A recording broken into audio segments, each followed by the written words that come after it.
नमस्कार दोस्तों, चलिए सुनते हैं मुंशी प्रेमचंद के द्वारा लिखी कहानी स्वामिनी। शिवदास ने भंडारे की कुंजी अपनी बहू रामप्यारी के सामने फेंककर अपनी बूढ़ी आंखों में आंसू भरकर कहा, बहू, आज से गृहस्थी की देखभाल तुम्हारे ऊपर है।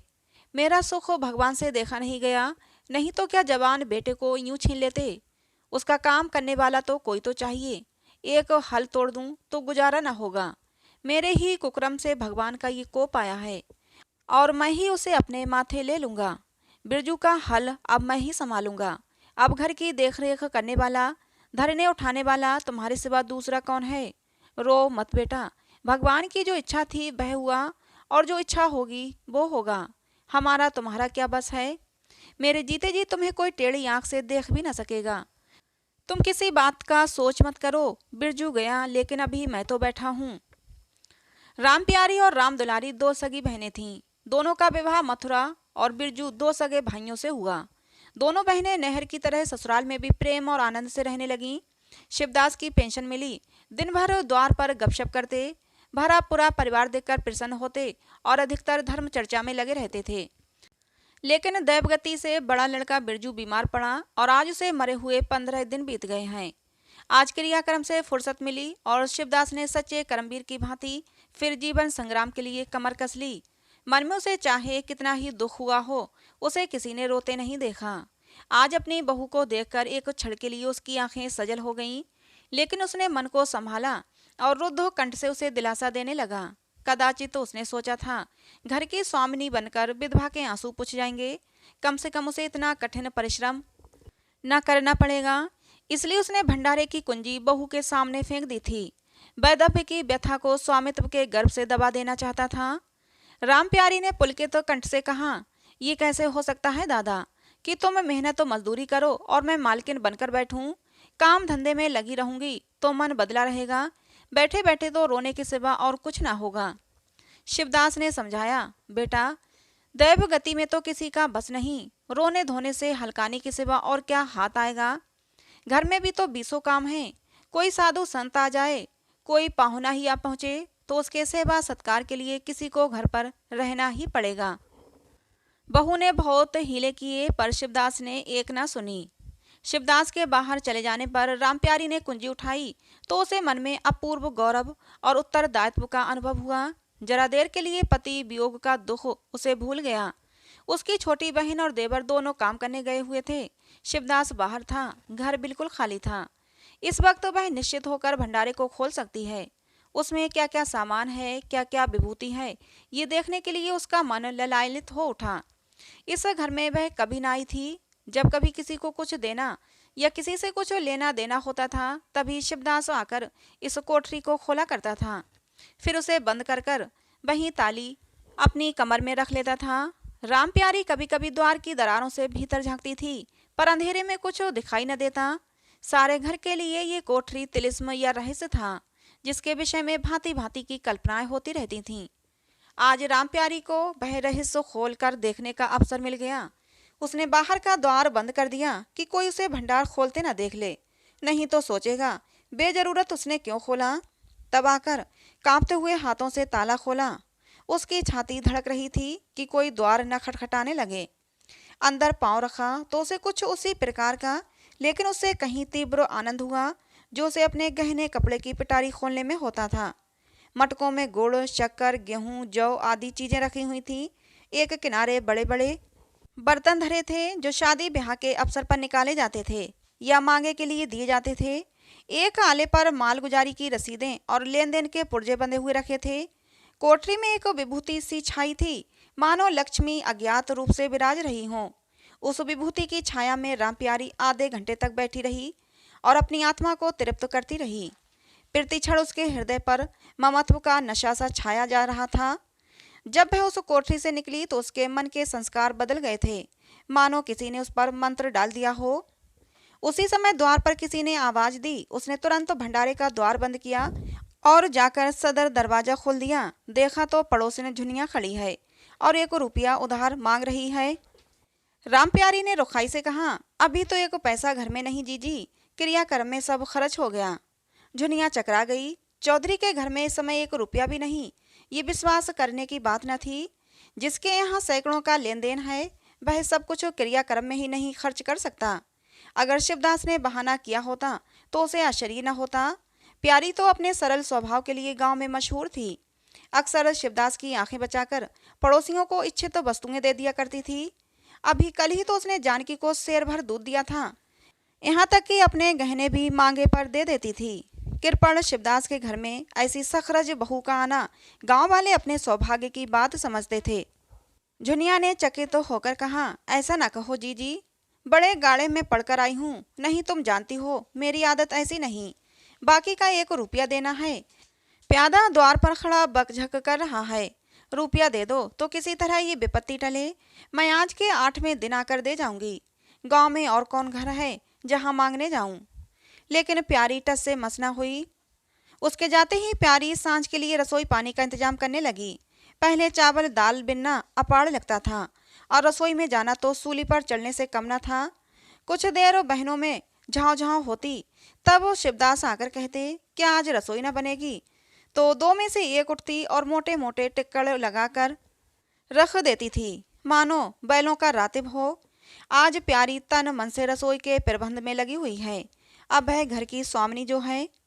तब उसने बाहर निकलकर देखा कितना कूड़ा करकट पड़ा हुआ है। बूढ़ऊ दिन भर मक्खी मारा करते हैं, इतना भी नहीं होता कि जरा झाड़ू ही लगा दें। अब क्या इनसे इतना भी ना होगा? द्वार चिकना होना चाहिए कि देखकर आदमी का मन प्रसन्न हो जाए, ये नहीं कि उबकाई आने लगे। अभी कह दूं तो तिनक उठें। अच्छा, मुन्नी नाद से अलग क्यों खड़ी है? उसने मुन्नी के पास जाकर नाद में झांका। दुर्गंध आ रही थी। ठीक मालूम होता है महीनों से पानी ही नहीं बदला गया। इस तरह तो गाय रह चुकी। अब पेट भर लिया, छुट्टी हुई, और किसी से क्या मतलब। हाँ, दूध सबको अच्छा लगता है। दादा द्वार पर बैठे चिलम पी रहे हैं, मगर इतना नहीं होता कि 4 घड़ा पानी नाद में डाल दें। मजूर रखा है, वह भी 3 कौड़ी का। खाने को 1.5 सेर, काम करते नानी मरती है।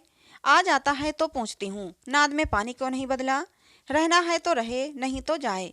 आदमी बहुत मिलेंगे। चारों ओर तो लोग मारे मारे फिरते हैं। आखिर उससे ना रहा गया, घड़ा उठाकर पानी लाने चली। शिवदास ने पुकारा, पानी का क्या होगा बहू, इसमें पानी भरा तो है। प्यारी ने कहा, नाद का पानी सड़ गया है। मुन्नी भूसे में मुंह नहीं डालती, देखते नहीं हो कोस भर पर खड़ी है। शिवदास मार्मिक भाव से मुस्कुराए और आकर बहू के हाथ से घड़ा ले लिया। कई महीने बीत गए। प्यारी के अधिकार में आते ही उस घर में जैसे बसंत आ गया।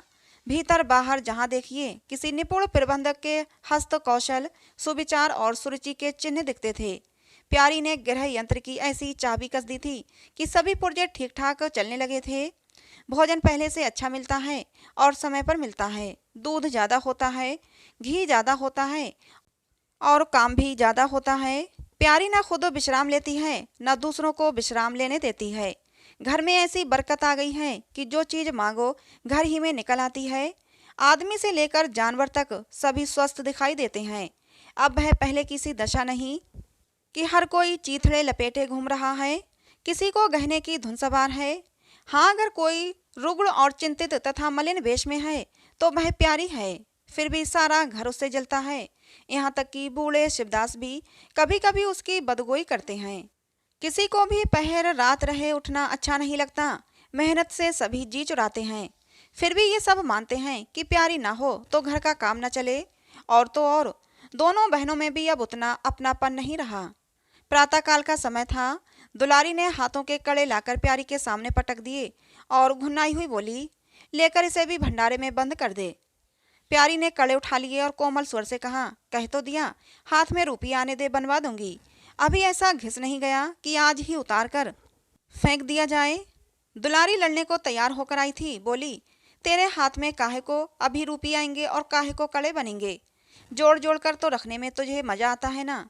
प्यारी ने हंसकर कहा, जोड़ जोड़ रखती हूँ तो तेरे लिए ही कि मेरे लिए कोई और बैठा है कि मैं सबसे ज्यादा खा पहन लेती हूँ। मेरा अनंत कब का टूटा पड़ा है। दुलारी, तुम ना खाओ ना पहनो, जस तो पाती हो। यहाँ खाने पहनने के सिवा और क्या है? मैं तुम्हारा हिसाब किताब नहीं जानती। मेरे कड़े आज बनने को भेज दो। प्यारी ने सरल विनोद के भाव से पूछा, रुपये ना हो तो कहाँ से लाऊं? दुलारी ने उद्दंडता के साथ कहा, मुझे इससे कोई मतलब नहीं, मैं तो कड़े चाहती हूँ। इसी तरह घर के सब आदमी अपने अपने अवसर पर प्यारी को दो चार खोटी खरी सुना जाते थे और वह गरीब सबकी धौंस हंसकर सहती थी। स्वामिनी का ये धर्म है कि सबकी धौंस सुन ले और करे वही जिसमें घर का कल्याण हो। स्वामित्व के कवच पर धौंस ताने धमकी किसी का असर न होता। उसकी स्वामिनी की कल्पना इन आघातों से और भी स्वस्थ होती थी। वह गृहस्थी की संचालिका है, सभी अपने अपने दुख उसी के सामने रोते हैं, पर जो कुछ वह करती है वही होता है। इतना उसे प्रसन्न करने के लिए काफी था। गांव में प्यारी की सराहना होती थी। अभी उम्र ही क्या है, लेकिन सारे घर को संभाले हुए है। चाहती तो सगाई करके चैन से रहती, इस घर के पीछे अपने को मिटा देती है। कभी किसी से हंसती बोलती भी नहीं, जैसे काया पलट हो गई। कई दिन बाद दुलारी के कड़े बनकर आ गए। प्यारी खुद सुनार के घर दौड़ दौड़ कर गई थी। संध्या हो गई थी। दुलारी और मथुरा हाट से लौटे। प्यारी ने नए कड़े दुलारी को दिए। दुलारी निहाल हो गई, चटपट कड़े पहने और दौड़ी हुई बरौठे में जाकर मथुरा को दिखाने लगी। प्यारी बरौठे के द्वार पर छिपी खड़ी ये दृश्य देखने लगी। उसकी आंखें सजल हो गईं। दुलारी उससे कुल 3 ही साल तो छोटी है, पर दोनों में कितना अंतर है। उसकी आंखें मानो उस दृश्य पर जम गईं। दंपति का भयसरल आनंद, उनका प्रेमालिंगन, उनकी मुग्ध मुद्रा प्यारी की टकटकी सी बन गई। यहाँ तक कि दीपक के धुंधले प्रकाश में वे दोनों उसकी नजरों से गायब हो गए और अपने ही अतीत जीवन की एक लीला आंखों के सामने बार बार नए रूप में आने लगी। सहसा शिवदास ने पुकारा, बड़ी बहू, 1 पैसा दो, तमाकू मंगवाऊं। प्यारी की समाधि टूट गई। आंसू पोंछती हुई भंडारे में पैसा लेने चली गई। एक एक करके प्यारी के गहने उसके हाथ से निकलते जाते थे। वह चाहती थी मेरा घर गांव में सबसे संपन्न समझा जाए और इस महत्वाकांक्षा का मूल्य देना पड़ता था। कभी घर की मरम्मत के लिए और कभी बैलों की नई गोई खरीदने के लिए, कभी नातेदारों के व्यवहारों के लिए, कभी बीमारों की दवा दारू के लिए रुपये की जरूरत पड़ती रहती थी। और जब बहुत कतर ब्यों तो करने पर भी काम न चलता तो वह अपनी कोई ना कोई चीज निकाल कर दे देती, और चीज एक बार हाथ से निकल कर गई फिर न लौटती थी। वह चाहती तो इनमें से कितने ही खर्चों को टाल जाती, पर जहाँ इज्जत की बात आ पड़ती है वह दिल खोलकर खर्च करती। अगर गांव में हेठी हो गई तो क्या बात रही, लोग उसी का नाम तो धरेंगे। दुलारी के पास भी गहने थे, 2 एक चीजें मथुरा के पास भी थीं, लेकिन प्यारी उनकी चीजें न छूती। उनके खाने पहनने के दिन हैं, बेस जंजाल में क्यों फंसे। दुलारी को लड़का हुआ तो प्यारी ने धूम से जन्मोत्सव मनाने का प्रस्ताव किया। शिवदास ने विरोध किया, क्या फायदा, जब भगवान की दया से सगाई ब्याह के दिन आएंगे तो धूमधाम कर लेना।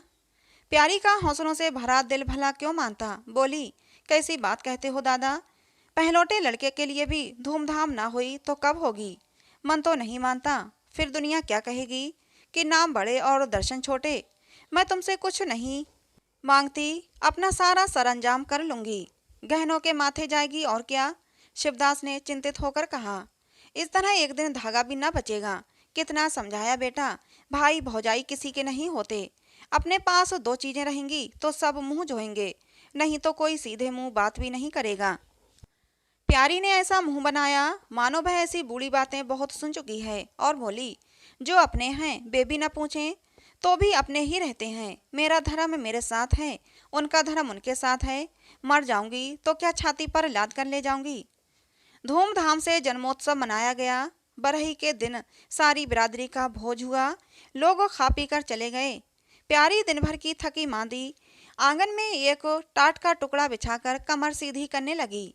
आंखें झपक गईं। मथुरा उसी वक्त तो घर में आया। नवजात पुत्र को देखने के लिए उसका चित्त व्याकुल हो रहा था। दुलारी सौरगृह से निकल चुकी थी। गर्भावस्था में उसकी देह छीड़ हो गई थी, मुंह भी उतर गया था, पर आज स्वच्छता की लालिमा मुख पर छाई हुई थी। सौर के संयम और पौष्टिक भोजन ने देह को चिकना कर दिया था।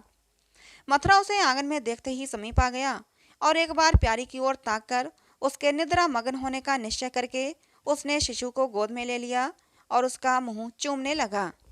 आहट पाकर प्यारी की आंखें खुल गईं, पर उसने नींद का बहाना किया और अधखुली आंखों से ये आनंद क्रीड़ना देखने लगी। माता और पिता दोनों बारी बारी से बालक को चूमते, गले लगाते और उसके मुख को निहारते थे। कितना स्वर्गीय आनंद था। प्यारी की तिरछित लालसा एक क्षण के लिए स्वामिनी को भूल गई। जैसे लगाम से मुखबद्ध भोज से लदा हुआ हाँकने वाले के चाबुक से पीड़ित तो दौड़ते दौड़ते बेदम सुरंग हिनहिनाने की आवाज़ सुनकर कनौतियाँ खड़ी कर लेता है और परिस्थिति को भूलकर एक दबी हुई हिनहिनाहट से उसका जवाब देता है।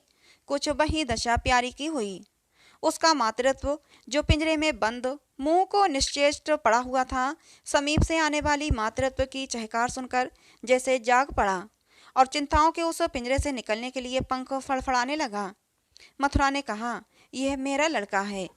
दुलारी ने बालक को गोद में चिपटाकर कहा, हाँ क्यों नहीं, तुम्ही ने तो 9 महीने पेट में रखा है।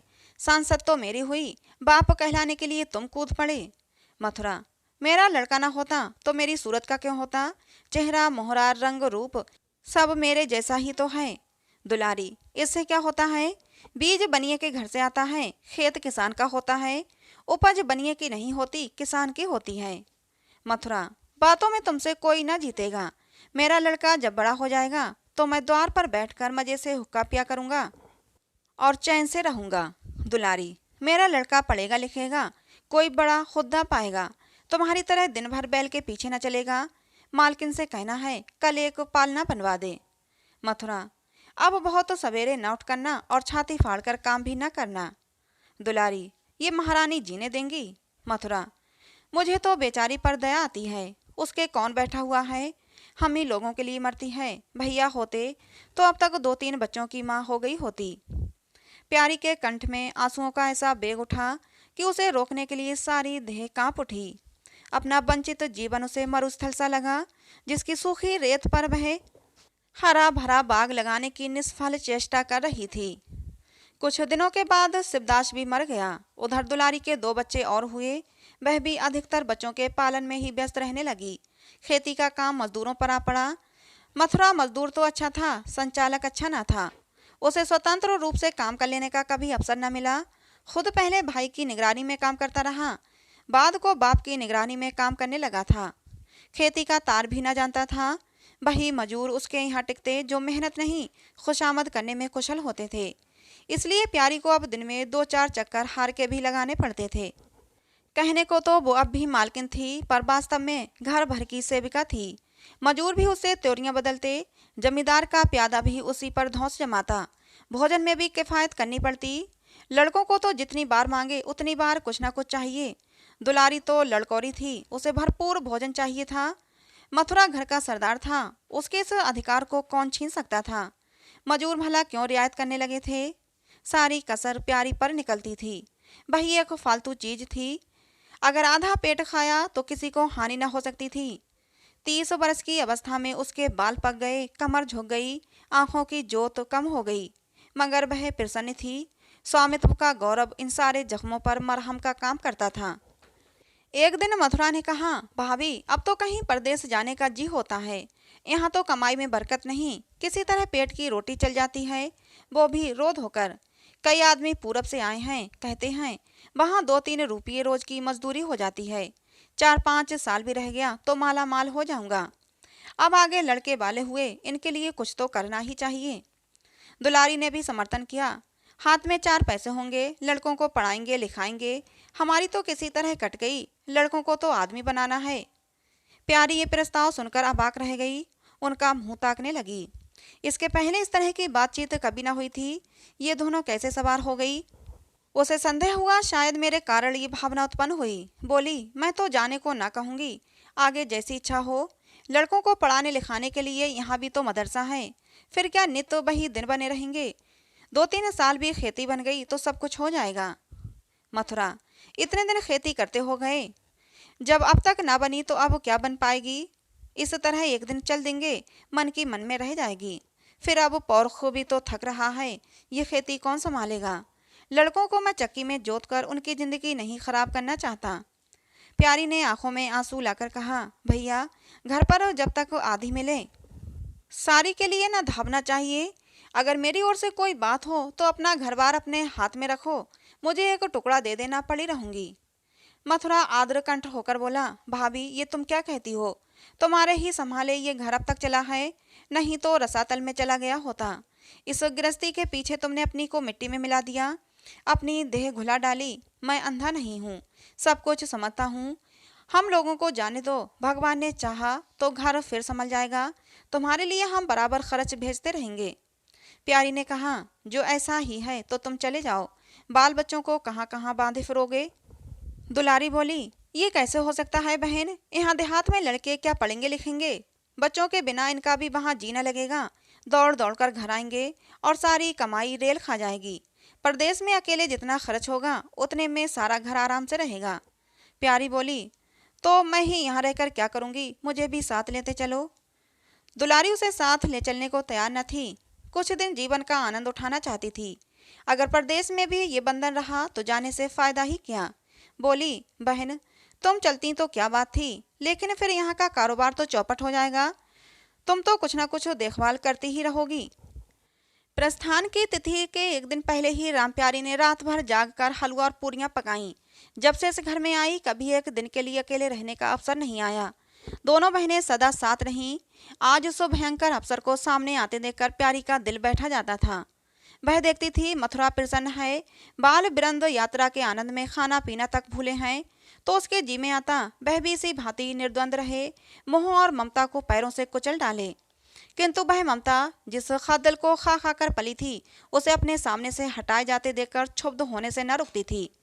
दुलारी तो इस तरह निश्चिंत होकर बैठी थी मानो कोई मेला देखने जा रही है।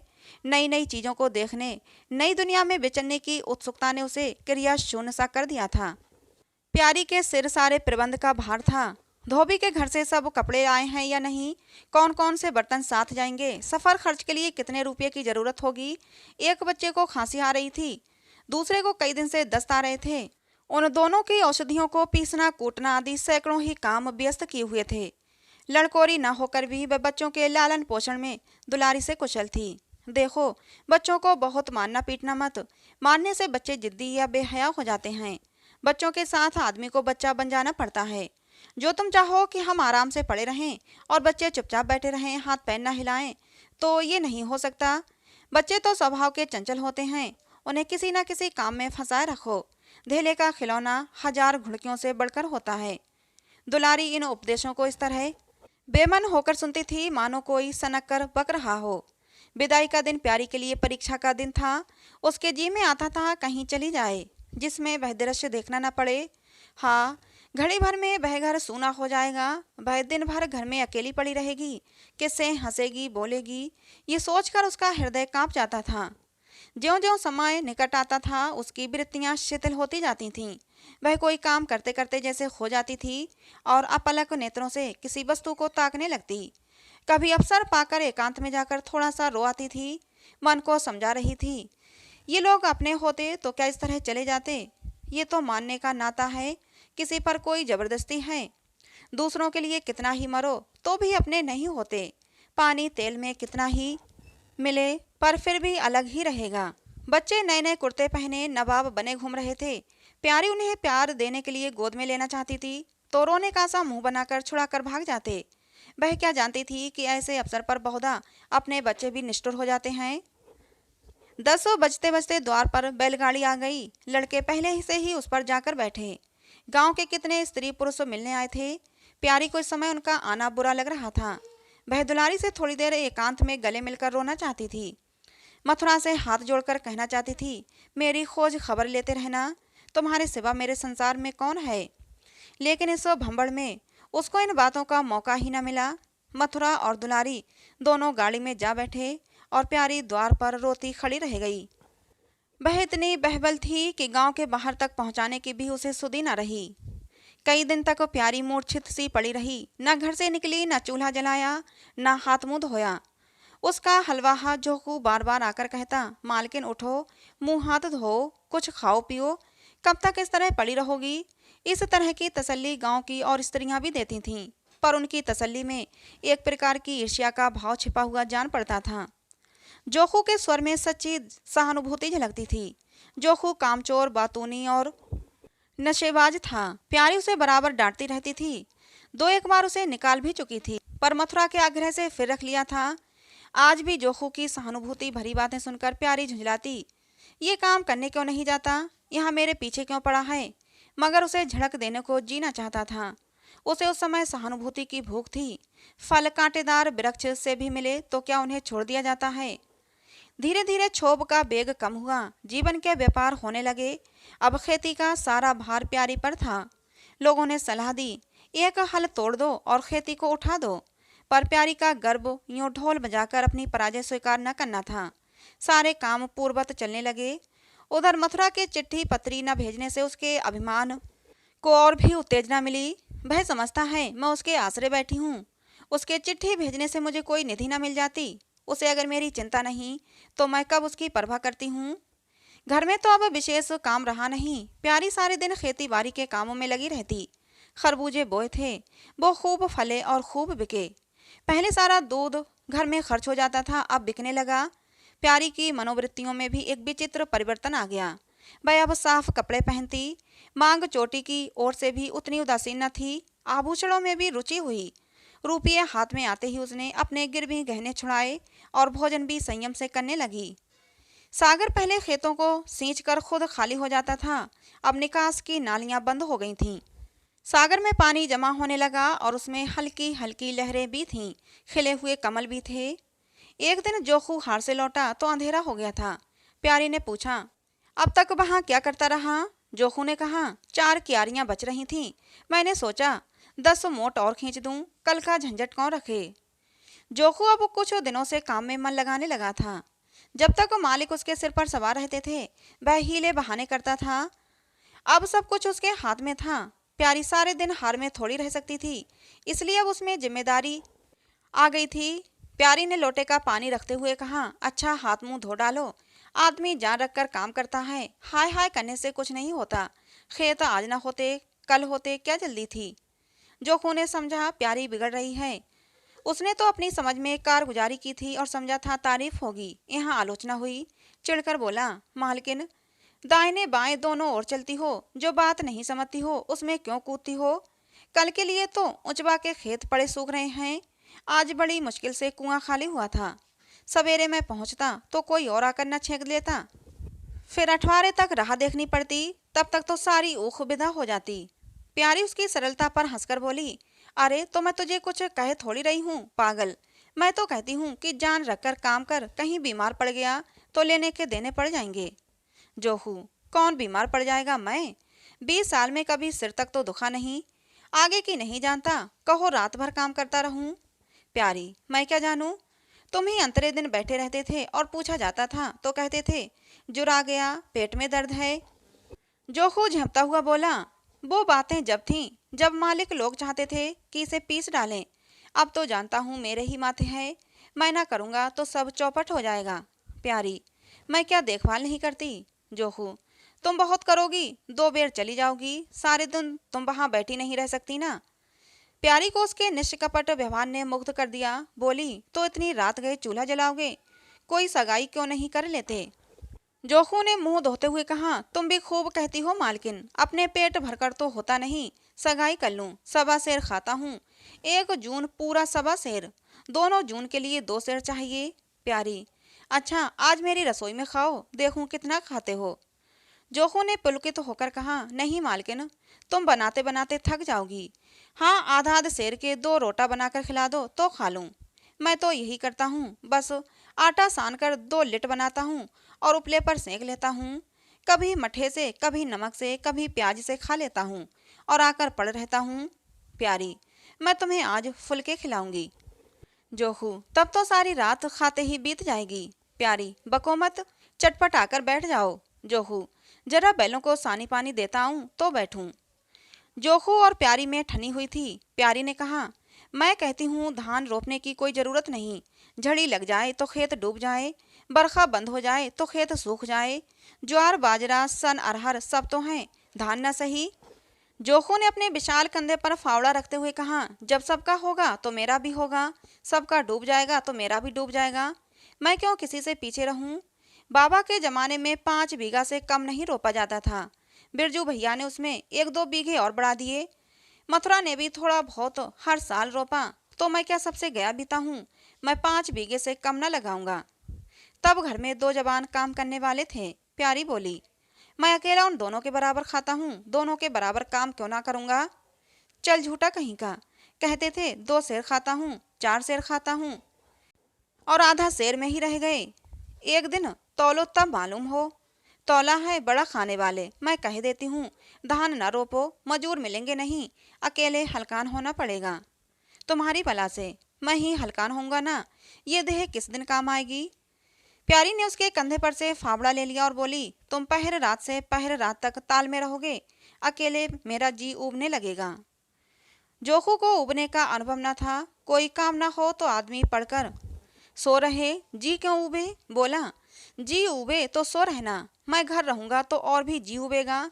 मैं खाली बैठता हूँ तो बार बार खाने की सूझती है। बातों में देर हो रही है और बादल घिरे आते हैं। प्यारी ने कहा, अच्छा कल से जाना, आज बैठो। जोखू ने मानो बंधन में पड़कर कहा, अच्छा बैठ गया, कहो क्या कहती हो।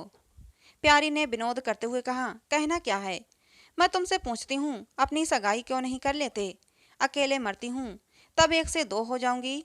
जोखू शर्माता हुआ बोला, तुमने फिर वही बेबात की बात छेड़ दी मालकिन, किससे सगाई कर लूं यहाँ, ऐसी मेहरिया लेकर क्या करूँगा जो गहनों के लिए मेरी जान खाती रहे। प्यारी, ये तो तुमने बड़ी कड़ी शर्त लगाई, ऐसी औरत कहाँ मिलेगी जो गहने भी ना चाहे। जोखू, ये मैं थोड़ी कहता हूँ कि वो गहने ना चाहे, हाँ मेरी जान ना खाए। तुमने तो कभी गहनों के लिए हट ना किया, बल्कि अपनी सारे गहने दूसरों के ऊपर लगा दिए। प्यारी के कपोलों पर हल्का सा रंग आ गया। बोली, अच्छा और क्या चाहते हो। जोखू, मैं कहने लगूंगा तो बिगड़ जाऊंगी। प्यारी की आंखों में लज्जा की एक रेखा नजर आई। बोली, बिगड़ने की बात कहोगे तो जरूर बिगड़ूंगी। जोखू, तो मैं ना कहूंगा। प्यारी ने उसे पीछे की ओर ढकेलते हुए कहा, कहोगे कैसे नहीं, मैं कहला के छोड़ूंगी। जोखू, मैं चाहता हूँ कि वो तुम्हारी तरह हो, ऐसी गंभीर हो, ऐसी ही बातचीत में चतुर हो, ऐसे ही अच्छा खाना पकाती हो, ऐसी ही किफायती हो, ऐसी ही हंसमुख हो। बस बिल्कुल ऐसी ही औरत मिलेगी तो करूँगा, नहीं इसी तरह पड़ा रहूँगा। प्यारी का मुख लज्जा से आरक्त हो गया। उसने पीछे हटकर कहा, तुम बड़े नटखट हो, हंसी हंसी में तो सब कुछ कहे गए। तो दोस्तों, ये कहानी थी मुंशी प्रेमचंद की लिखी, जिसका नाम था स्वामिनी। कहानी आपको कैसी लगी जरूर बताना।